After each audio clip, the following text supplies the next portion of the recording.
Today on Monkey Life, a new baby Wooly enters the world. And first-time mum Ava is bowled over by her new arrival.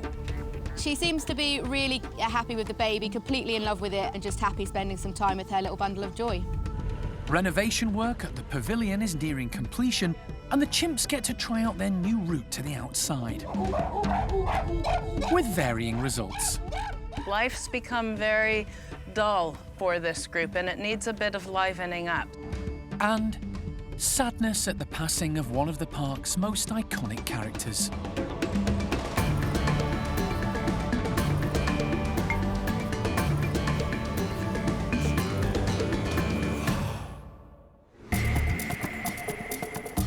Monkey World in Dorset, buried deep in the English countryside, is the largest sanctuary of its kind on the planet.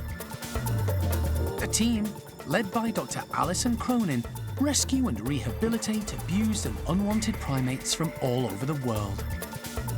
Now she's starting to look around. I think we're going to make good progress. The park provides a home for more than 250 monkeys and apes from 22 different species.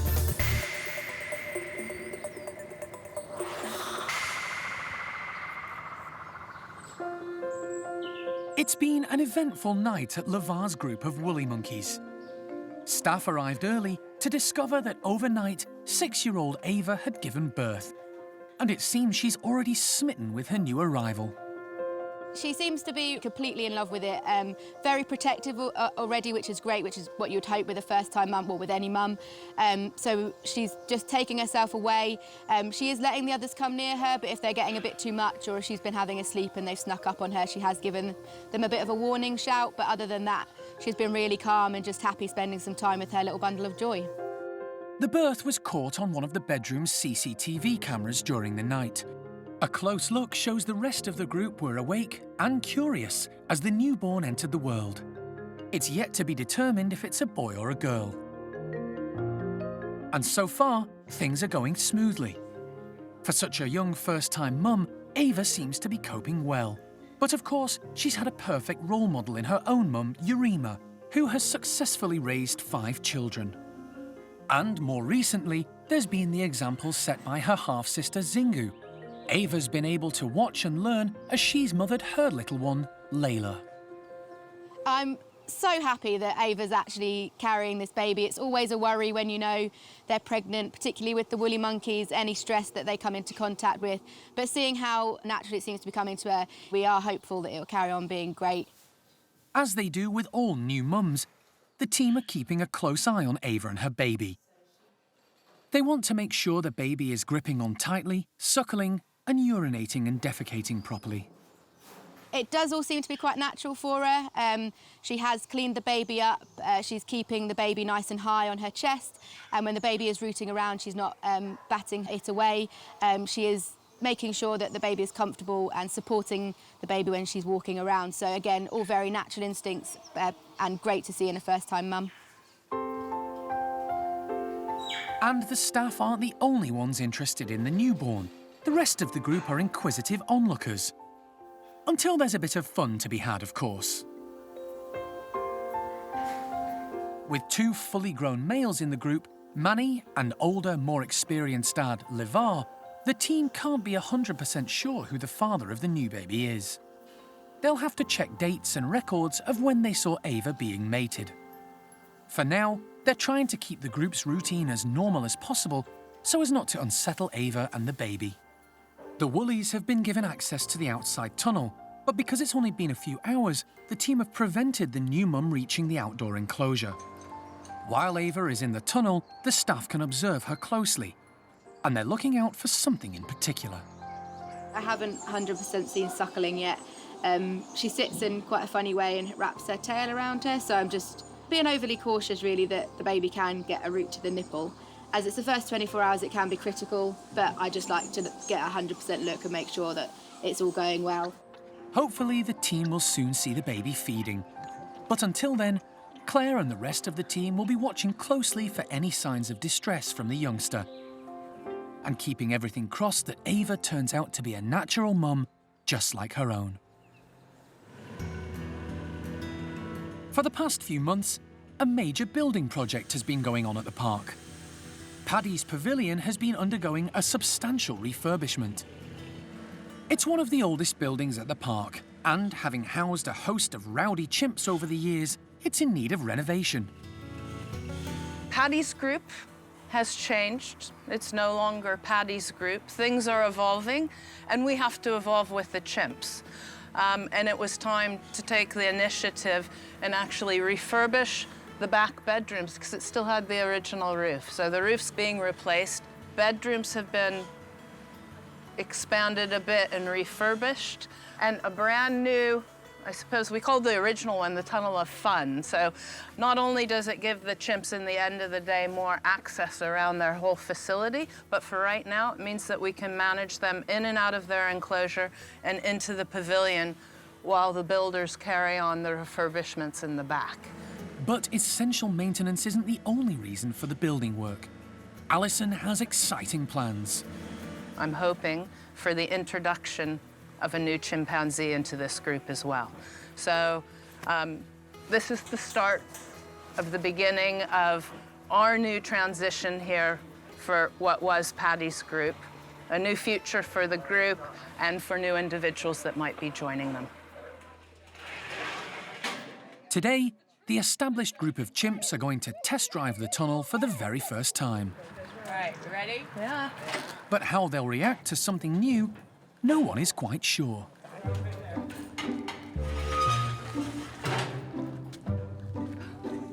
Chatter. Female Chatter leads the way, with Athena close behind.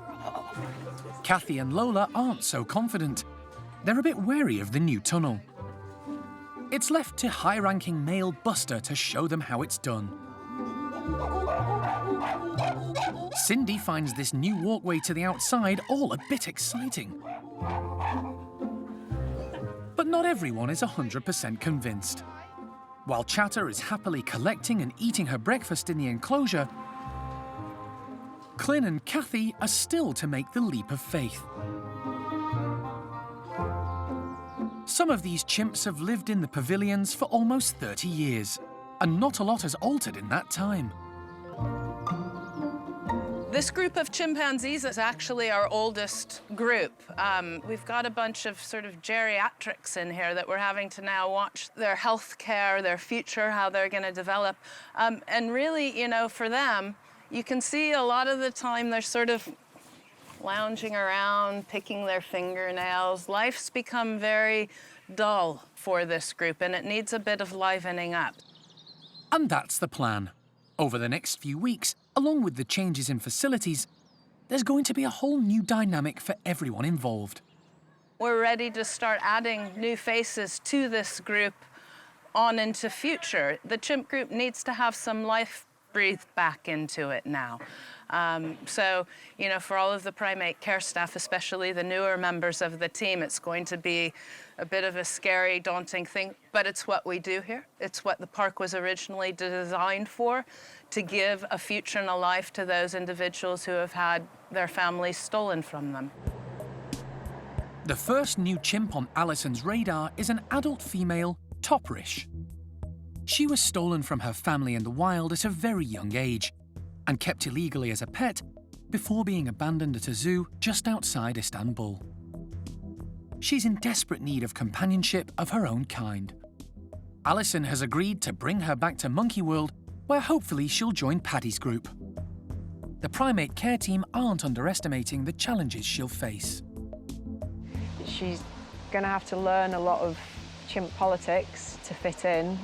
She's going to need to learn who's in charge and how she needs to react to the dominant females in here.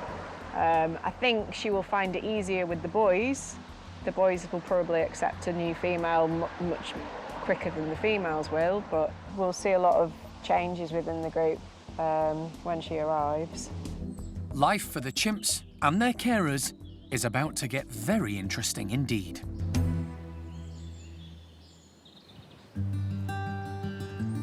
Over at the Orangutan nursery, the group are all outside and making the most of the fabulous weather. But they've got their work cut out tackling today's breakfast. The fruit has been put into a number of kongs and placed all around the enclosure. And as usual, it's Oisin who's making sure she gets first pick of what's on offer.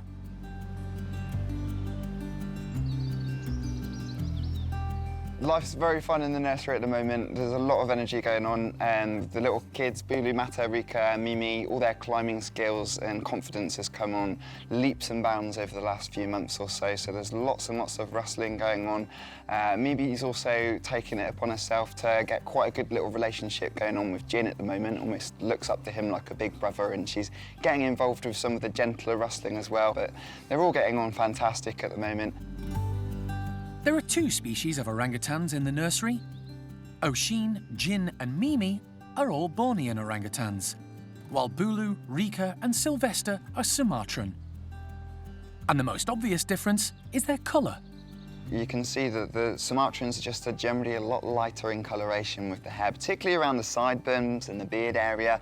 And as they mature of age, the males have this absolutely striking beard. It almost looks like they've bleached their hair. Whereas the Borneans, they do generally stay a lot darker, but always if you look around that sideburn beard area, you see that lighter hair. That's that telltale sign that you're looking at a Sumatran. The nursery at Monkey World is the official European creche for orphaned orangutan youngsters. It provides them with a home and a family where they can grow up living with others of their own kind. The park no longer actively breeds their orangutans, but does participate in the European breeding programme. Along with the majority of species on the planet, orangutan youngsters grow up and leave their family unit, and it's no different here in the nursery. The 2 older boys, Jin and Sylvester, are adolescent teenagers, and Jin in particular is starting to make the transition to adult male. Jin is getting to the age now where he's a little bit big to be in the nursery. All of those hormones are really rushing around in him, and he's getting a lot bigger. You can see that neck muscle really starting to form on him. And adult males in the orangutan world, they just don't mix with other males. It's very difficult to deal with certain situations like that compared to the social groups that you see at Monkey World. And he's getting to that stage that he is going to have to move on. That may be in the very near future. Monkey World has had great success rearing youngsters and then finding them new homes and groups across Europe as part of the breeding programme. Sisters Xiaoning and Dinda are a perfect example. They both moved to Rostock Zoo in Germany and have since given birth to healthy daughters, and they're proving to be fantastic mums.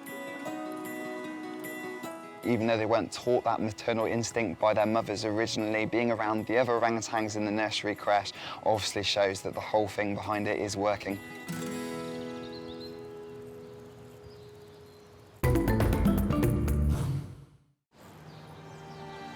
It's been a desperate few weeks over at Sally's house. The team, led by Jeremy, have been caring for the matriarch of the former nursery group around the clock, since her health began to dramatically deteriorate. Sadly, despite all their efforts, this morning, with the help of the local vet, they had to let her go, and she passed away. We did everything we could for Sally. There was nothing else that could be done. I'm rock solid on that. Sally had kidney failure. There's nothing we could do to have treated it, reversed it, changed it. So in the end, Sally's passing was with her family. Every night she was with all of the other guys. She was with Jeremy 24/7, which, to be honest, if you were able to speak to Sal, she probably preferred his company than all of the rest of her mob. And just another significant character passing on from the park. The person who knew and understood Sally more than anyone else was Jeremy. He knew immediately something wasn't right. As a result, the vets were quickly called in to run a number of tests. That first blood test confirmed exactly what we thought. She was profoundly anemic, but the real devastating blow at that point was her kidneys were failing.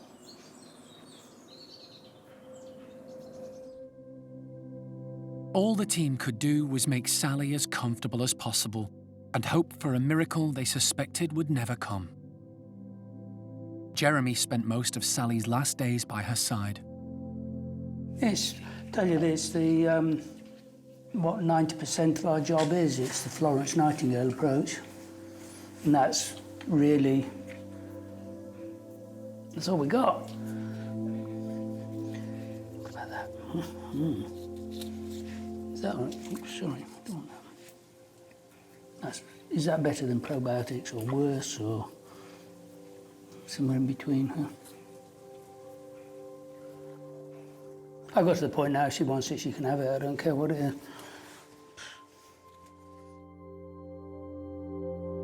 Jeremy spent 25 years getting to know and understand Sally's unique character. She's like a cast of characters, and she doesn't actually deserve some of the images that she's got, because Sally is unashamedly, like me, totally and utterly selfish. Now, being selfish spitefully at your cost, oh no, that's not nice.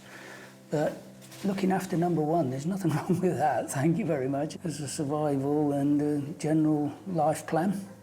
And that's Sally, she does what she wants to do, which makes her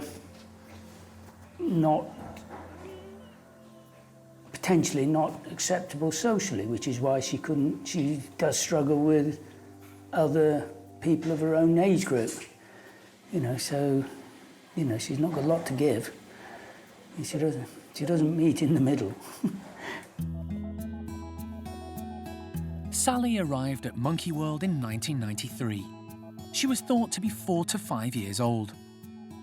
Once it became clear to the team she wasn't keen on adult chimp company and didn't like being part of large groups, she moved to the nursery, where she remained ever after.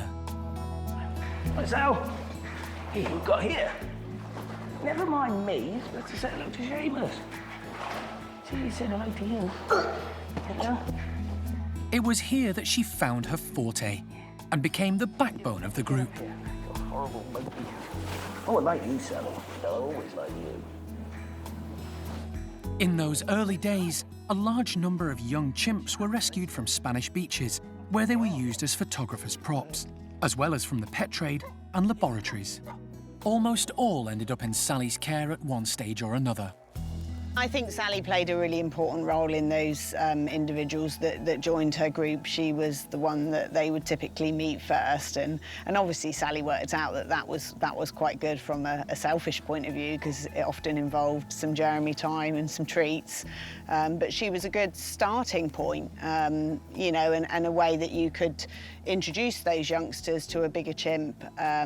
And introduce them to that concept, and somebody that was around to keep all the little ones in check. So, you know, of course, it wouldn't have worked so well without her. There you go. You couldn't wish for better than that, could you? I mean, she is so special. Sally assumed the role of adoptive mum, teaching the youngsters how to behave like chimps and encouraging them to play and enjoy the outdoors. She became pivotal in helping them overcome their traumatic backgrounds and start a new life with others of their own kind. Sally was instrumental in the care and rehabilitation of so many individuals over the years at the park. At some point, I should sit down and count them all up. It's huge. It's huge how many went through her care, old and young. She accepted them. She took them on and was kind and led the way and showed them all how to become chimpanzees again, and was just a brilliant, caring individual. So Sally's a professional at this. It's what you do, isn't it, Sal? And this is going well. Look at Pip's face. I mean, she can't get over what's this wonderful animal. Look at it. Sally definitely was a very unique character. She kind of had that balance between showing them the affection that they needed. Some individuals she would carry, but also being the disciplinarian as well, which is really important because obviously when they started life in the adult groups, there was some telling off to do, and they'd had an experience of that in kind of a smaller, safer environment. Come on. Having Jeremy there to be able to take a youngster in with Sally, who could be viewed as a large and intimidating character, was critical. Here you go, Sal. Here you go. I always say it's, you know, not possible to consider yourself an unofficial chimpanzee or part of their community. I don't view it that way. They know that we're different, that we're outsiders, but if ever there were an unofficial member of that group, it is Jeremy. And they're tag teaming of each other in terms of rehabilitating chimpanzees. I mean, both of them deserve an award for sure. There's no doubt that in her 25 years in residence, she became one of the park's most iconic characters and well-known faces. But even more than that, she represents so much of what Monkey World stands for. Her legacy will live on with the care team and the chimps she helped along the way. We'll always miss Sally, and we'll always remember, you know, the amazing chimp that she was and the significant contribution that she made to the rehabilitation of the chimps at Monkey World. But we carry on for the guys that are still with us.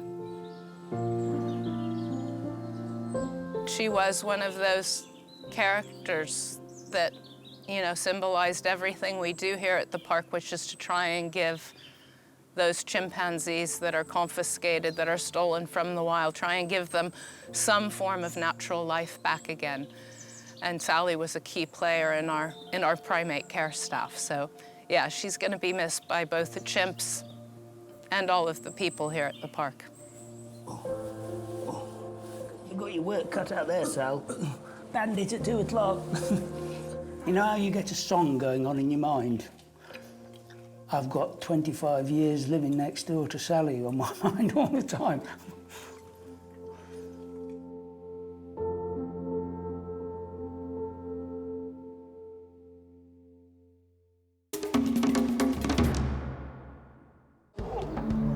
Next time on Monkey Life.